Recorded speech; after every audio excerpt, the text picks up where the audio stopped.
Saludos, bienvenidos a Secuencias en 24, el programa de cine del canal 24 Horas. El próximo martes se celebran las elecciones presidenciales en Estados Unidos y Hollywood siempre ha mostrado una estrecha relación con la Casa Blanca, dejándonos joyas como esta.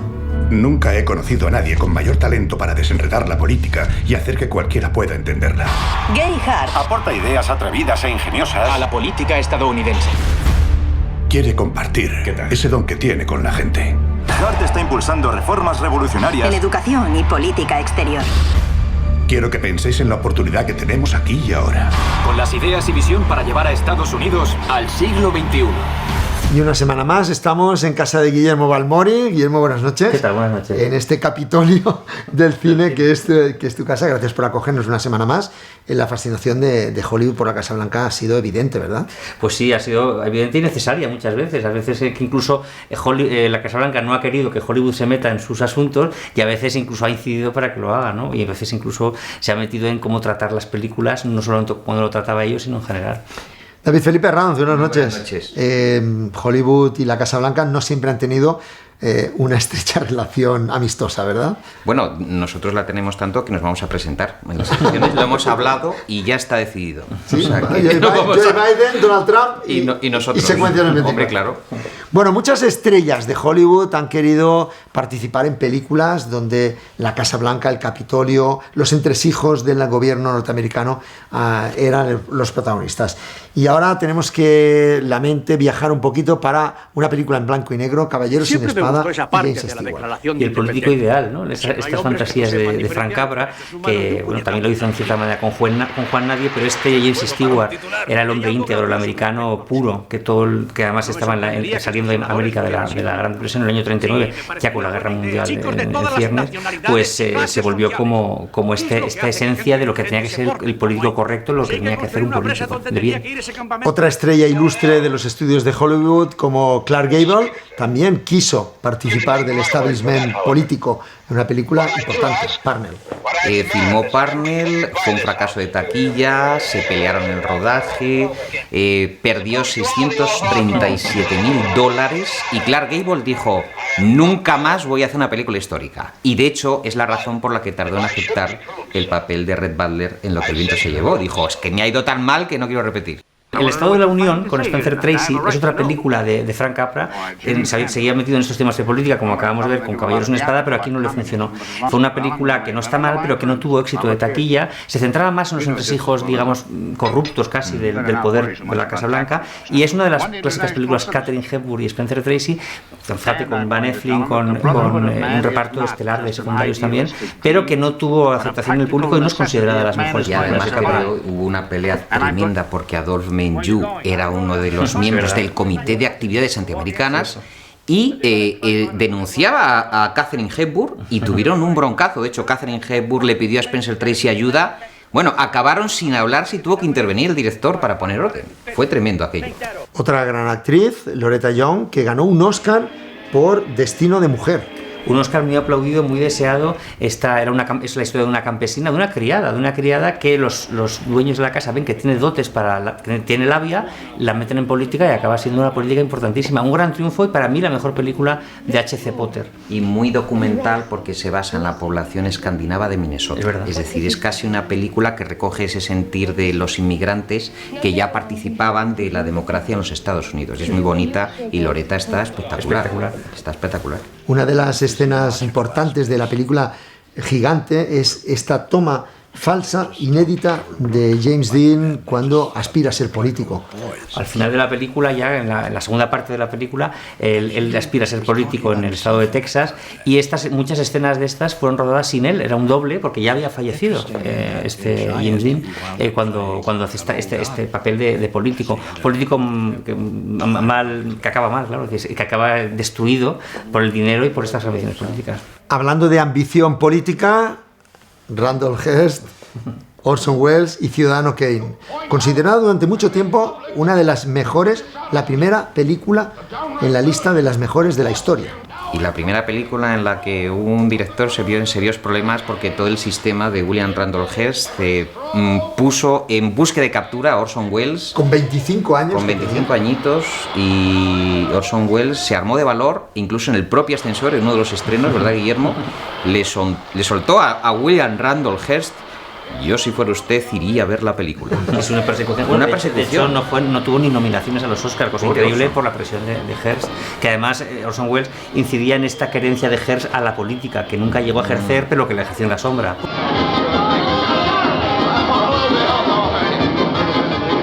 Como vamos a hacer un repaso a lo que es la Casa Blanca y su relación con el cine, y el cine con la Casa Blanca, con el Capitolio, vamos a ver algunas primeras damas que han presidido en la sombra. Y ahí tenemos a una actriz muy relacionada con la danza, con la música, Ginger Rogers. Ginger Rogers, en uno de sus muchos papeles dramáticos, aunque todo el mundo la recuerda como bailarina, como dices, pero hizo muchos papeles dramáticos, uno de los más, no más celebrados, pero sí que ella puso más empeño y estaba muy subida, por así decirlo, influyó muchísimo, casi insoportable en la película, fue en esta primera dama que tenía reparto con David Niven y con Burgess Meredith. Susan Hayward, en El tercer hombre era mujer, también tiene un papel destacado. En este caso es una continuación, como una especie de actualización de Flamingo Road, que también habla del mundo de la corrupción política, las primeras damas, la participación, nos suena muy real, de personas que son del matrimonio implicadas en la corrupción política, y aquí el cineasta, en este caso Daniel Mann, compró los derechos de la novela en cuanto salió. La novela es de Willie Williams, la compró y dijo: me da igual, para mí, me encanta. Y fue en el año, como digo, 1961. Es una película, bueno, no está mal. Ella era prostituta, quiero decir. Sí. Es una prostituta que llega a ser primera edad. Es como la trastienda de la sentimentalidad que hay detrás de todo gran poderoso. Sí, hay una primera dama conocida, es la de John Fitzgerald Kennedy, Jackie Kennedy, por toda la historia que hubo también después del asesinato, y eso lo refleja muy bien Pablo Larraín en la película Jackie, donde deja de ser el protagonista John Fitzgerald Kennedy para ser ella en los instantes inmediatamente después del asesinato, y donde se ve ese temor que tenía. Un papel excelente en el que Natalie Portman estuvo nominada a Mejor Actriz en los Oscars de ese año, de 2016. Hay estrellas de cine que han desarrollado una carrera política. Y que de alguna manera incluso alguno ha llegado a lo más alto, como es el caso de Ronald Reagan. Ronald Reagan, que nadie se lo esperaba, no era un actor de serie B prácticamente, o de serie A, pero en películas secundarias en los años 30-40, aunque tiene una película maravillosa que es King's Row, que está él estupendo, yo la recomiendo, pero bueno, era este actor que se metió desde muy pronto en sindicatos políticos en Hollywood, fue creciendo hasta que llegó a ser evidentemente el presidente de los Estados Unidos, con Nancy Reagan como primera dama, que también era actriz. Shirley Temple pasó de niña prodigio a tener un peso específico también como embajadora. Fue embajadora de Estados Unidos en Ghana, ni más ni menos. Era del Partido Republicano, fue esta niña prodigio, la niña prodigio más importante de la historia del cine, que con los años evolucionó y se convirtió en una política importante, realmente importante. Yo creo que todo el mundo sabe quién era el gobernador de California, Arnold Schwarzenegger, de ningún otro estado del mundo, pero el de California, Arnold Schwarzenegger, que además fue el embajador en los Juegos Olímpicos de Barcelona. Yo he tenido acceso a él, por cierto, era un armario empotrado, porque estaba promocionando Atlanta 96, es decir, era el gran político que venía de un tipo de cine de aventuras. Y Peter Lawford, que estaba en el clan del Rat Pack y que además estaba muy vinculado al clan Kennedy, ¿verdad? Estaba casado con la hermana de Kennedy, influyó muchísimo además en todo esto que historia le gusta tanto a David, de lo de Marilyn, ¿verdad? Fue la que se lo presentó, decían que también podía estar detrás de todo este misterio, y fue realmente influyente. Quiero decir, un actor inglés que empezó con las películas de Lassie, como quien dice, y que acabó siendo pues muy importante en la vida política y social de los Estados Unidos. También aquella película que nos gusta mucho, Las Rocas de Denver, ¿te acuerdas? Que es maravillosa, pero sí es verdad que yo le tengo cierta manía porque era un poco el muñidor de la última fase de la pobre Marilyn Monroe, y yo por eso le tengo un poco de antipatía a Peter Lawford. Frank Sinatra también pudo ser político. ¿Qué palo no tocaba Frank Sinatra? Frank Sinatra se quedó con las ganas de ser o gobernador de California o embajador en Italia de Estados Unidos, algún tipo de embajada así, y no se le concedió nunca más. Hizo lo imposible por llevarse bien con Kennedy, le agasajaba, le hizo un helipuerto cuando fui a visitarle a su casa, es decir, se gastaba verdaderas fortunas, pero al final no se le hizo caso. Kennedy no quiso contar con él, pero se quedó con esa espina por el resto de su vida. Hay una película que anticipaba, ¿no?, de alguna manera vaticinaba el asesinato de Kennedy. Una película que se llama De repente, Suddenly, no estaba estrenada comercialmente en español, que luego sí que se estrenó en televisión, y es que es increíble los lugares comunes que tiene. Es la historia del presidente de los Estados Unidos, está hecha en el año 54, tú fíjate, bastante antes, y disparan al presidente desde una ventana en una situación, en un ángulo muy parecido al que luego se le disparó. O sea, dando ideas, vamos. Dando ideas, y además interpretada por Frank Sinatra, por cierto. Sí. Hemos escogido el clásico, una película que refleja esto que hablábamos, El político, un film maravilloso y que siempre que se habla de unas elecciones estadounidenses o el mundo del cine en la política sale reflejada por la calidad que tiene y la cantidad de premios que ganó. Bueno, tuvo el Oscar a la mejor película, tuvo Oscar creo a la mejor secundaria, ¿verdad? Y es una película además que está basada en los hechos reales de un gobernador de verdad, un corrupto, contra la historia de un corrupto, pero que en el fondo era un buen hombre al cual la política le lleva a ser, por eso, corrupto. El famoso Huey Long, que fue senador de Luisiana, y sobre todo que los telespectadores acuden a la novela de Robert Penn Warren, que es espectacular. All the Kingsmen es un homenaje a la compañía de Shakespeare. Todos los hombres del rey. Del rey, una película que, como decíamos, no estrenada en España en su día, se estrenó en televisión después. Censurada, sí. Y que se le cambió el título, como decía. 3 Oscars, película, actor, Broderick Crawford, y actriz secundaria, Mercedes McCambridge. Y un John Ireland, que normalmente ha sido secundario, pero que hace un papelón. Sí. Es el propio Robert Penn Warren, el propio periodista, el que cuenta las hazañas de este hombre. Y además ganó 5 Globos de Oro, incluyendo Mejor Película. Todos los presidentes de Estados Unidos, menos Donald Trump, han tenido su biografía en cine. Vamos a hacer un repaso rápido a esos actores que han interpretado a presidentes de Estados Unidos y que de alguna manera, en algunos casos incluso ha quedado unida, ¿no?, su imagen a la de ese papel. Empezamos con Walter Houston como Lincoln en Abraham Lincoln de David Ward Griffith, que tal vez sea la primera incursión del mundo del cine en el mundo político de Estados Unidos. Primera película hablada del maestro Griffith. Pero si tenemos que ir a la época más clásica y esos años 30, volvemos a John Ford y volvemos al joven Lincoln. Bueno, es precisamente los primeros años de Lincoln como abogado, solo abarca esa fase. Es una película revalorizada, yo creo, de John Ford, también del año 39, y que, digamos que, fíjate, el público se llegó a quejar de que querían ver a Henry Fonda, no a Henry Fonda caracterizado como Lincoln, lo que hoy se ve como un hallazgo, ¿verdad? Yo creo que él quería tanto realismo y quería mostrar al Lincoln de verdad, que lo caracterizaba de forma que hizo incluso un estudio personal. Las cartas de Lincoln, las memorias, es muy realista. Es casi como si vieses ahora el canal Historia, igual. Abraham Lincoln ha sido tal vez el presidente que más veces ha sido llevado a pantalla. Porque ha sido un gran presidente. Un gran presidente, muy querido en Estados Unidos. Y si hay que ponerle un rostro, yo personalmente me quedo con el de Daniel Day-Lewis, que le puso, le sirvió para conseguir el 4º Oscar en su carrera cinematográfica, pero sobre todo porque dicen que llegó a obsesionarse con la figura de Lincoln, que incluso intentó imitarle la voz.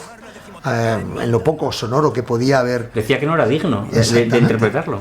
Y que es una película magnífica en la que consiguió el Oscar a Mejor Actor, como decíamos, y a la dirección artística de 12 nominaciones. Que Daniel Day-Lewis entra en trance, ¿eh? Sí, cuando es que se posee del personaje. Luego le cuesta salir, lo dice él en las entrevistas. Soy el presidente de los Estados Unidos, investido de un poder inmenso. Otro presidente importante en la historia de Estados Unidos, está en los dólares, es George Washington, Su vida y su tiempo, un film de 1932 que se ha rescatado para conmemorar el 200 aniversario del nacimiento de George Washington y donde se ha intentado restaurar para ofrecerlo al público porque se suponía que estaba perdida. Dejamos a George Washington y nos vamos con otro presidente, con Johnson, Tennessee Johnson en este caso, y Van Heflin, que le dio forma, ¿no? Bueno, es el presidente que viene después de Lincoln, casi no se acuerda tanto la gente de él, pero bueno, la verdad que tuvo que lidiar con toda la parte de la época de Juárez, de Maximiliano. Se enfrentó a Napoleón III. Es un personaje importante. Van Heflin, bueno, pues la verdad es que ha dado lugar también a otros personajes históricos alguna vez. Y Van Heflin siempre hacía como ese hombre serio, perfecto, cabal, ¿verdad? Nunca se le conocían excesos, ¿no? Nunca hizo de malvado, siempre era Van Heflin. Nick Nolte nos ofreció una maravillosa película como Jefferson en París, de James Ivory, una película con Greta Saki y Gwyneth Paltrow, que estaba jovencísima, un film que recrea la historia del redactor de la Declaración de Independencia Americana y tercer presidente de Estados Unidos, como fue Jefferson. Y una revisión de Jefferson también, el tema de la esclavitud que aparece en la película y sobre todo de las criadas negras que tenía. O sea, que quiero decir que es una película que hay que ver para enjuiciar a un presidente en su contexto. Charlton Heston también ha querido, fue Moisés y ha querido ser otro elegido, en este caso en la Casa Blanca. Pues fue 2 veces Andrew Jackson, lo fue en la película La Dama Marcada, que estaba con Susan Hayward, y en la película Los Bucaneros, que es dirigida por Anthony Quinn, y se decía que era porque se parecía un poco físicamente a este presidente. La verdad es que, como tú decías, le gustaba hacer, o le encasillaban en personajes históricos, bíblicos o de enjundia, pero es curioso que a este presidente le diera vida 2 veces, no una. La película 13 días, que narra los hechos de Bahía de Cochinos, tiene un presidente que, Bruce Greenwood, en el papel de Kennedy, donde el principal protagonista era precisamente Kevin Costner, ¿no? Pero ahí vamos a este actor. Después de John Fitzgerald Kennedy, el presidente fue Lyndon Johnson, un ser muy, muy oscuro, muy poco tratado, y hay una película reciente que Woody Harrelson interpreta muy bien ese papel tortuoso de secundón, ¿no? Porque fue un presidente que nunca hubiera imaginado llegar a ser el máximo mandatario de Estados Unidos, si no llega a ser porque fue asesinado John Fitzgerald Kennedy. Excelente biopic además. Además, no tenía carisma, o sea, ha sido como el gran olvidado, ¿verdad?, en la historia de los Estados Unidos, casi un presidente por accidente, podríamos decir. Y Woody Harrelson, como tú lo has dicho muy bien, hurga un poco en la mediocridad del personaje, ¿no? Y esa película está muy conseguida por eso. Junto con Lincoln, el otro gran presidente que ha tenido mucha presencia en el mundo del cine es Nixon, por razones obvias, porque ha sido el que estuvo en pleno Watergate y además por sus claroscuros, ¿no? El primero, hay algunas referencias también un poquito más simpáticas, como es Nixon y Elvis, una película realmente divertida porque narra un suceso muy concreto, y ahí está Kevin Spacey interpretando a Nixon, y es cuando, y hecho real, que Elvis Presley se presentó en la Casa Blanca y quería y se postulaba para ayudar a la juventud en contra de las drogas. Un episodio que se relata muy bien en la película, con Michael Shannon como Elvis Presley, un film que recomiendo que vean porque tiene muchos matices más allá de la ironía y de la comedia del film. Pero si hay un Nixon realmente clavado, es Anthony Hopkins, de Oliver Stone, demoledora biografía del presidente americano.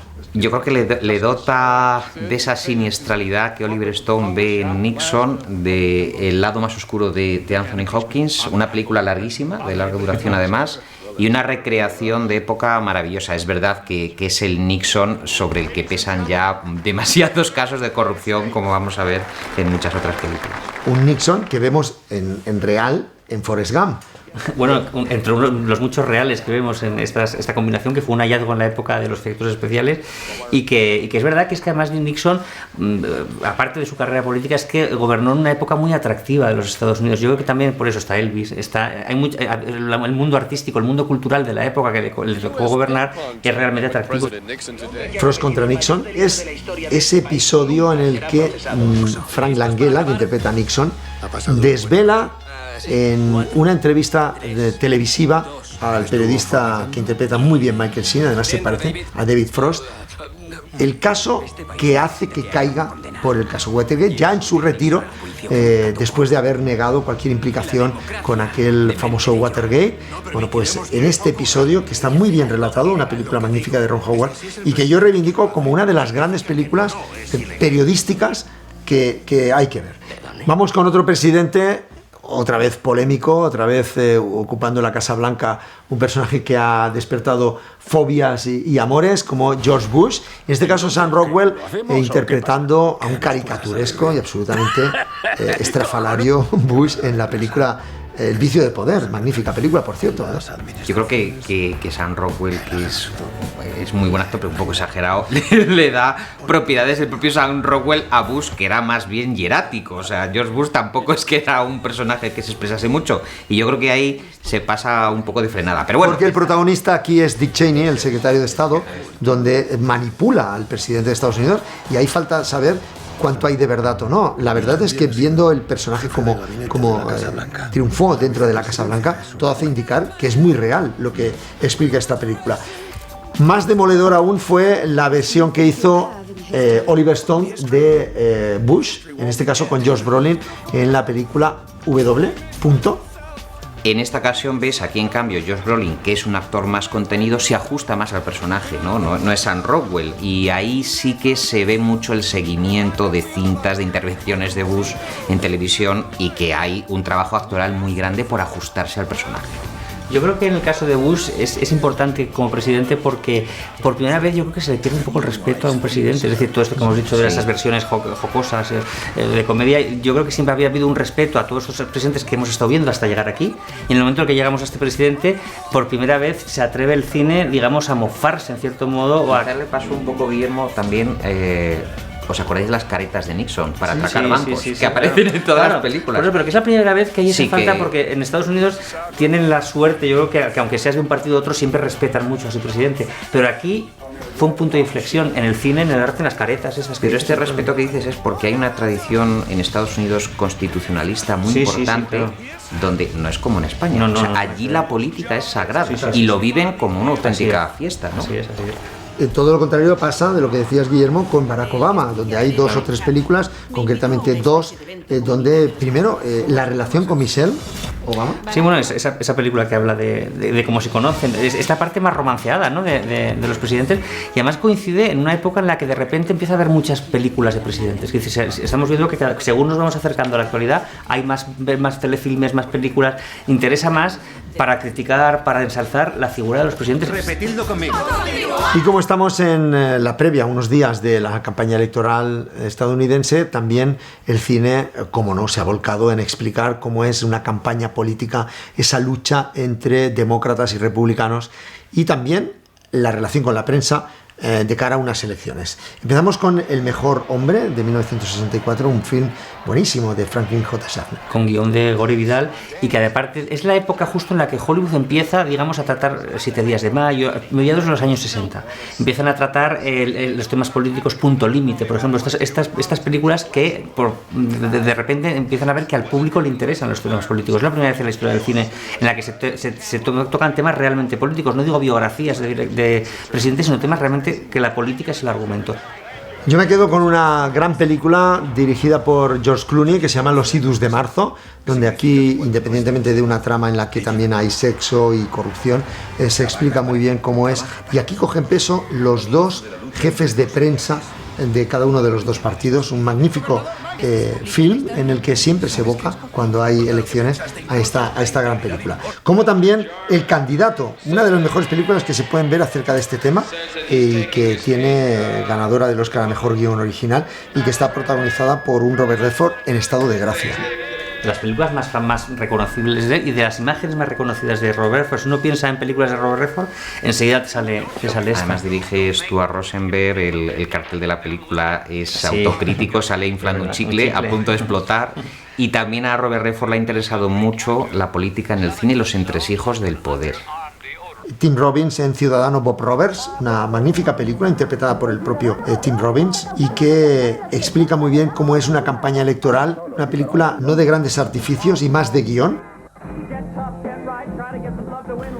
Del 62, El mensajero del miedo de John Frankenheimer. El mensajero del miedo, que es un poco la madre esta obsesiva, el tipo casi puede ser como de Hitchcock, casi esta madre tipo casi psicosis, que es Angela Lansbury, en una película que creo que está bastante revalorizada. Durante unos años estuvo como un poco así menospreciada, pero la verdad es que es un thriller, yo no sé cómo calificarse, sí, un thriller. La verdad es que magnífico, yo recomiendo que se vea con un reparto además, Janet Leigh, Frank Sinatra, muy recomendable. Y además aparece por primera vez incómodamente las manipulaciones en el ejército, en este caso el Partido Comunista, cómo están manipulando los cerebros de los soldados capturados, ¿no? Y los programan para matar al presidente de los Estados Unidos. Es casi ciencia ficción. Jonathan Demme hizo ya en los años 2000 una nueva versión, en este caso con Denzel Washington y con Meryl Streep, una película realmente que tiene mucho nervio, está muy bien y también habría que recomendar verla, pero siempre viendo primero el original, ¿no? Yo recomiendo primero que vean el original. Uno de los 2 protagonistas de la noche electoral del próximo martes uno es Joe Biden, el otro es Donald Trump. Bueno, pues Donald Trump, cómo no, ha tenido presencia en muchas películas. En la lista de intervenciones es desde Solo en casa, Celebrity, con la película de Woody Allen, un hombre muy dado al espectáculo. Otros presidentes no han querido entrar, pero antes de ser presidente, lógicamente, y ahora están muy buscadas estas imágenes. Es curioso. Trump. I hear Kelson finally dumped you. No podíamos, finalizando ya el programa, dejar de lado los escándalos en la Casa Blanca que han dado una película emblemática, como es Todos los hombres del presidente, de Alan J. Pakula, donde por primera vez vemos un periodismo de investigación muy bien llevado al cine, con esa garganta profunda, con esos dos protagonistas del Washington Post, y que es una película que ha pasado a la historia, de nuevo, Guillermo, con Robert Redford. Robert Redford otra vez unido a lo que es política, y además una película que yo creo que pasó a ser importante no solo como película, sino sociológicamente, incluso informativamente, yo creo, a nivel periodístico, ¿no? Forma parte de los ejercicios que hacía Robert Redford, compra los derechos de los trabajos que habían hecho Woodward y Carl Bernstein, y entonces él personalmente adapta los textos, trabaja con ellos en la redacción del Washington Post, pasa las horas, y cuando termina dice Alan J. Pakula, y desde luego mejor director para el Washington Post que Robert Redford no le encontraríamos. Garganta profunda era el confidente que tuvieron los dos periodistas del Washington Post. Bueno, pues hay una película de 2017 que se llama Mark Fell. Muchos años después se ha descubierto cuál era el nombre real de este confidente, Mark Fell. Bueno, pues hay una película que interpreta muy bien además Liam Neeson, y que, bueno, pues explica la historia desde el otro lado, desde el lado ya de Garganta Profunda. Esto es lo que sabemos. Y por último, destacar como triángulo de estas tres grandes películas los papeles del Pentágono de Steven Spielberg, con Meryl Streep, Tom Hanks, Bruce Greenwood. Es la precuela, de hecho, de Todos los hombres del presidente. Hay que verlas las dos. Primero hay que ver los papeles del Pentágono y luego Todos los hombres del presidente. Pero no podremos pedirles cuentas si no tenemos periódico.